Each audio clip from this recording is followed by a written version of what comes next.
Welcome, ladies and gentlemen, to my Season 1 review overall of Shogun. I did about 4, reviews of this on a weekly basis and chose to take a step back and just enjoy it rather than weekly recapping the spoilers. After a certain point, when you discuss all of its technical prowess, unless they completely destroyed writing suddenly and had aneurysms, it was always going to be the same, and I didn't want to just recap spoilers every single week.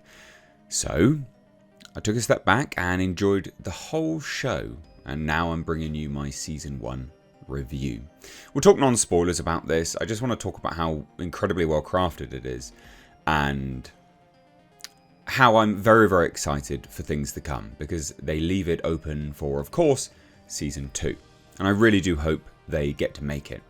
I don't see why they won't get to make it. This has been one of FX Hulu's greatest shows in terms of viewership and things like that. It is exceptionally well made and it has earned its high acclaim. So let's discuss Season 1 of Shogun. As I said in all of my reviews, and it will be no surprise here, this is so very, very well crafted on a technical level. So very, very, very, very well crafted on a technical level. It has such beautiful cinematography. The cinematography is expertly done, and the colour grading is magnificent.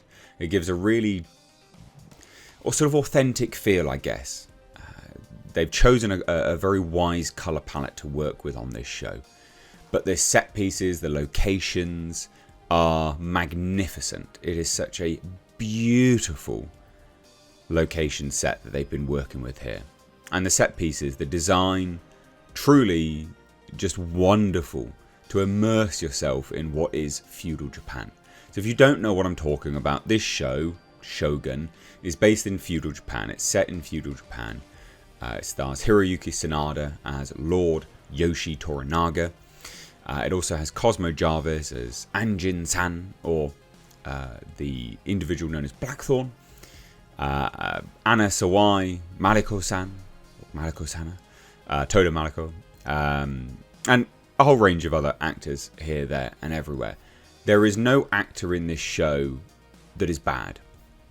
I'm looking at the cast list now. There is no actor in this show that has phoned in a performance or put in a performance where you would look at and go, I could have done something better there, or, oh, you know, a bit poor direction there.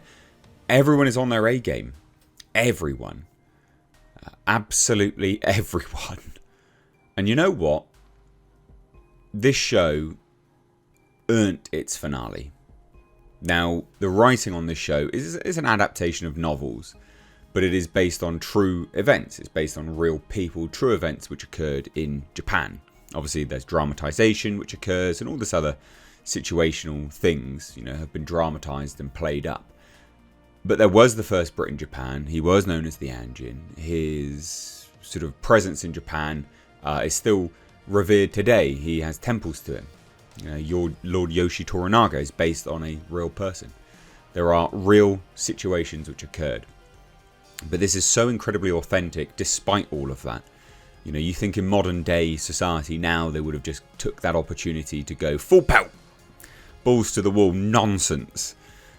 Because, well, we're just dramatising it. It's not actually real. No. This is how you respect both the source material and the sort of historical relevance of this. And I am told that Hiroyuki Sanada is influential in that.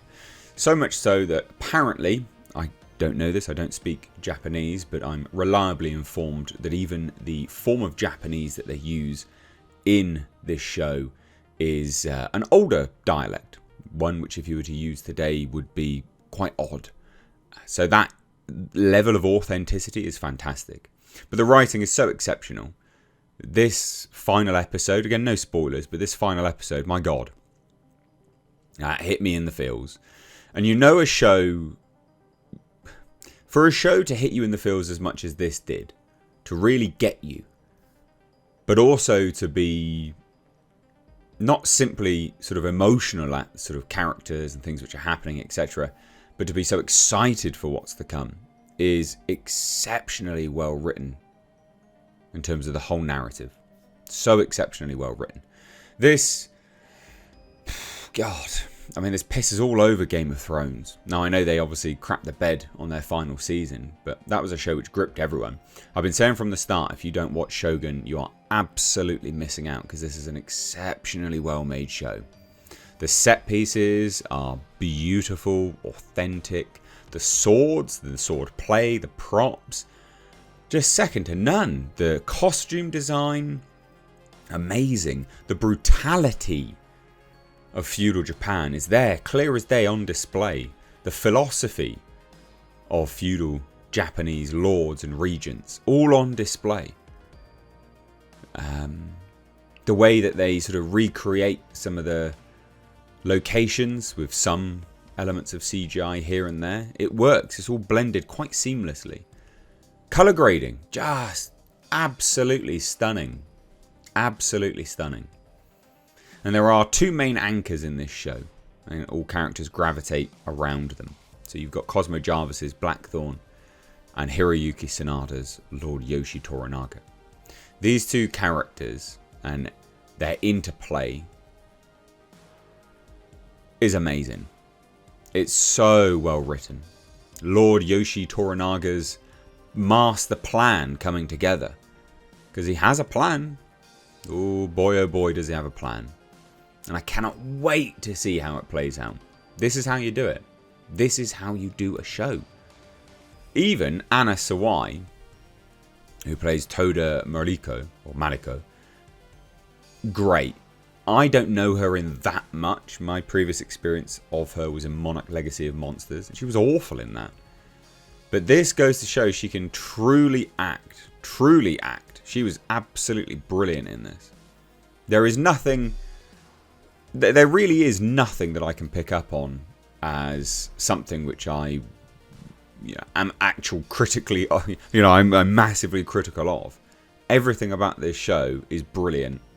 If I could ever give I never give 10 out of 10s, but if I could give a 10 out of 10 for a show, it would be this. It would absolutely be this. It's such a refreshing breath of fresh air coming through on our TV screens. So, yeah, I don't have much else to say because I don't really want to spoil anything. But there are certain things which happen in this show and the way it goes.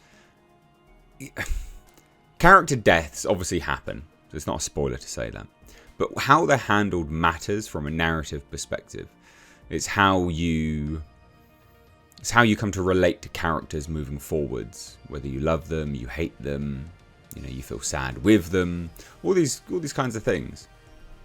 And they did it so expertly well. They handled everything so well. Such a brilliant show. And I hope to God they have greenlit season 2. Because if they haven't, they are... I don't know what they're doing. They must greenlight season 2 of this. This would be a travesty if they haven't. Now, I don't know how true to the novels this is. I have heard some things that the ending of this stays relatively close to the novel's ending. So maybe the adaptation isn't bang on. I don't know. But just as a standalone show, exceptionally well made. Strong recommendation from me. I truly cannot wait to see what happens moving forwards. So there you go. This is me quite literally just blowing smoke up a series arse. But it has been the very best thing on TV. And I am now bitterly saddened by the fact that it is now no longer my weekly event. They were feature-length episodes. They were incredibly well written. The twists, the turns, the narratives, the deception. Amazing. Absolutely amazing. Loved every single thing about this show. So if you haven't watched it, you must. If you have watched it, leave your thoughts down below, but try to avoid spoilers for those that, don't want spoilers. This final episode aired yesterday. But it is the best thing on TV. It absolutely deserves all the acclaim that it's getting. And anyone involved in this, I'm very, very, very keen to see what they do next moving forwards. Because they have displayed great acting. Great acting. And great choice as well of show. So I'm going to leave your thoughts down below. Cheers guys, take care. Bye bye now.